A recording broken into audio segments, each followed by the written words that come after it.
The Warriors go on a historic 20-0 run in Game 2 of these playoffs. What is up, YouTube? It is Saiko here, and today we are here with another NBA Finals recap video, the second one in this hopefully 7-video series that we're going to be doing.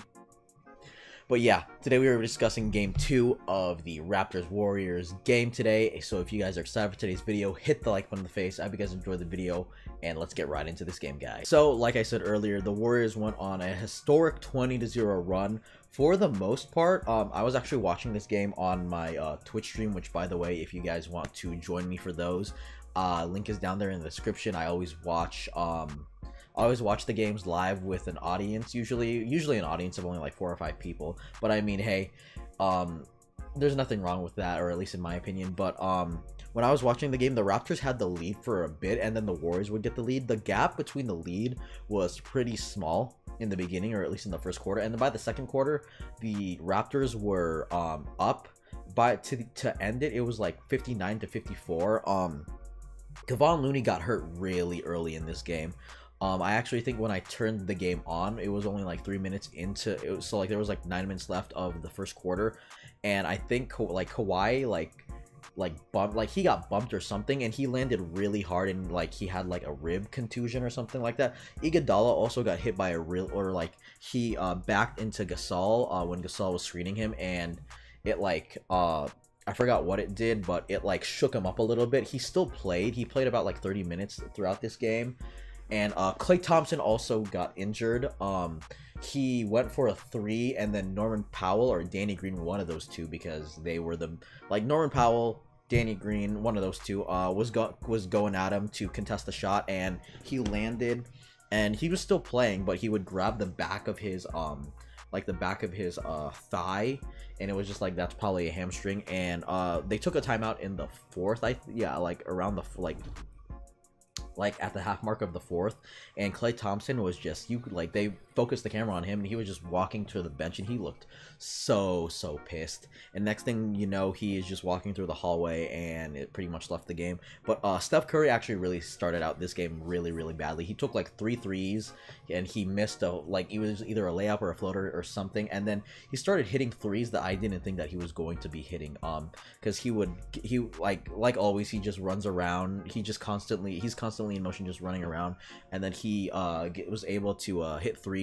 Some of those threes I don't think should have gone in, but lucky for him, because of the fact that he's Steph Curry, those threes did go in. Kawhi didn't play well, or didn't play as good as I thought. The last time I checked, he was because I don't keep track of the amount of shots that these guys take, but the last time I checked, he was 50% from the field, but I don't know what he was exactly. He was 6. Okay, so he was 16 of 6. He was 8 for 20. Never mind. That is 40%.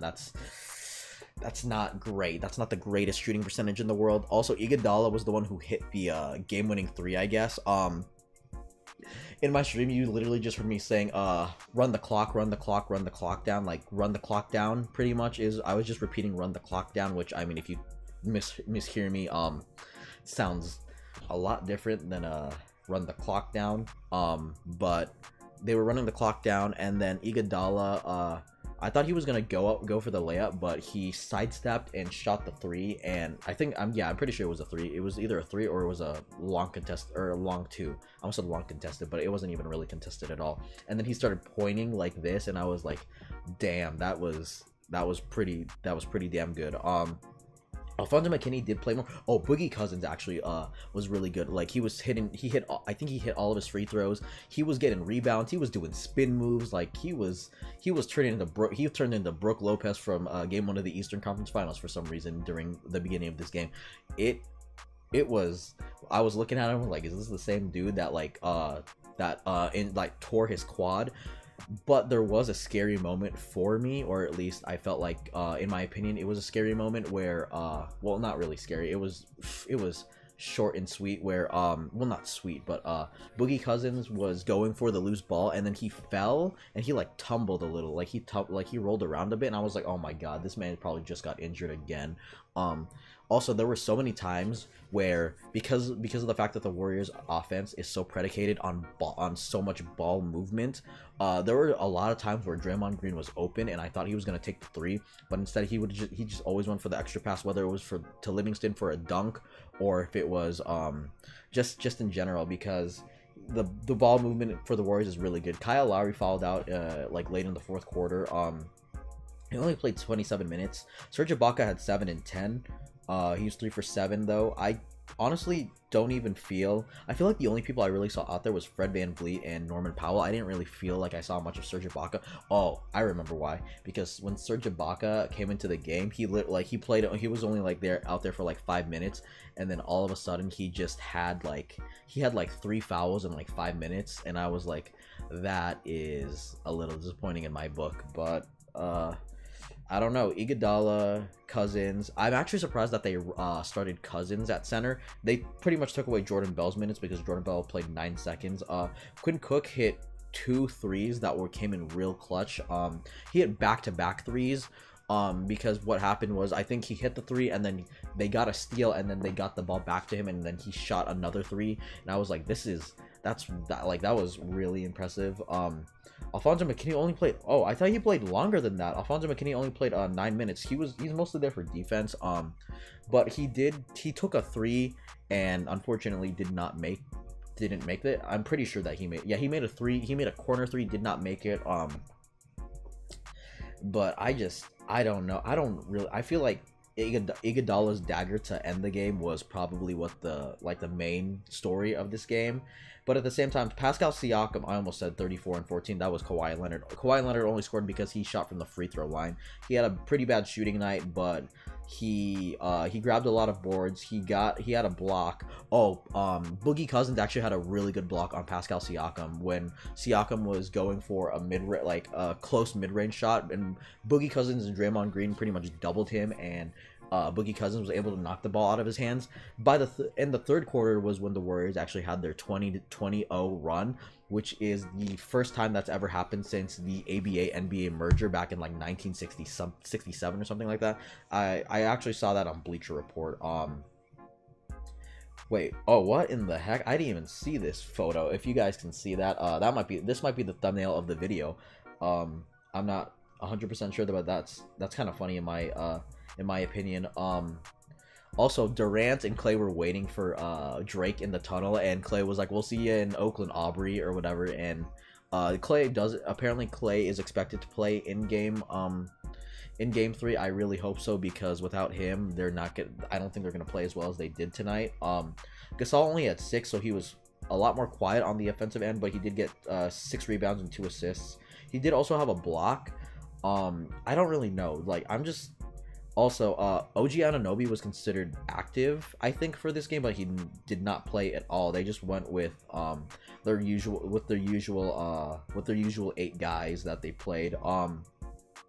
DeMarcus Cousins had 11 and 10. This is the best game that he's had in a while. He had 2 blocks. He was 3 for 8 only, but he made all 4 of his free throws. That's what I thought, because I remember him going to the line, and every time that he would make a free throw, he made it, thankfully.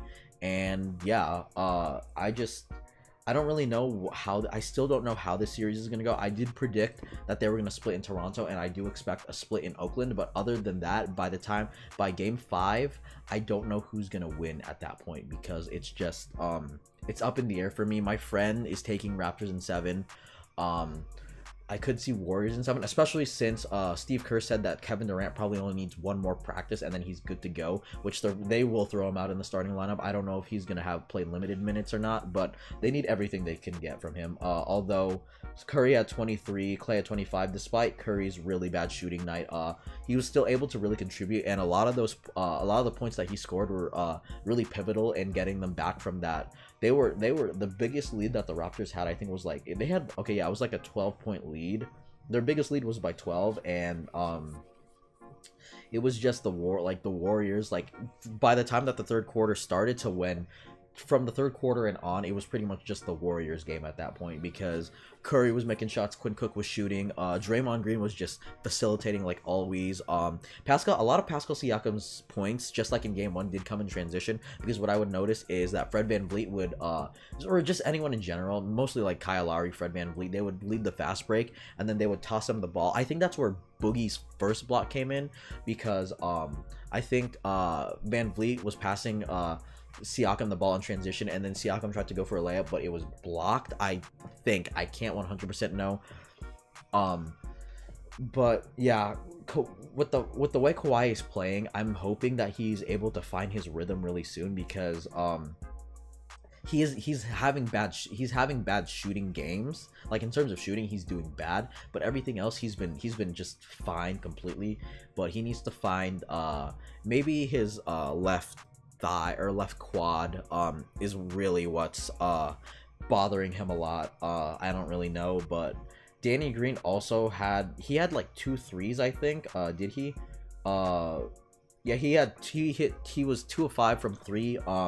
Those 2 3-pointers actually really surprised me, because I wasn't I wasn't actually expecting him to hit those threes. Also, a lot of the wide open shots that Gasol and Siakam that they took, they didn't actually make those shots.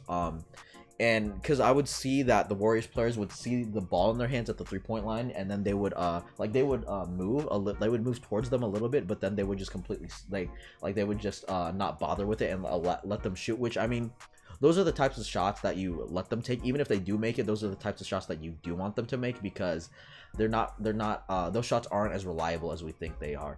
But I still don't have a prediction for this series. This game was really good in my opinion. I really liked what they did, or like how the Warriors played here. And yeah, thank you guys for watching. I hope you guys enjoyed the video. Please rate, comment, and subscribe for more content. My name is Saiko. If you guys want to watch the games with me when they come out, link in the description to my Twitch channel. Also to my Twitter, where I usually tweet out when I go live. But yeah, I'll catch you guys in the next video. Have yourselves a good day like always, and I'll catch you guys later. Bye, guys.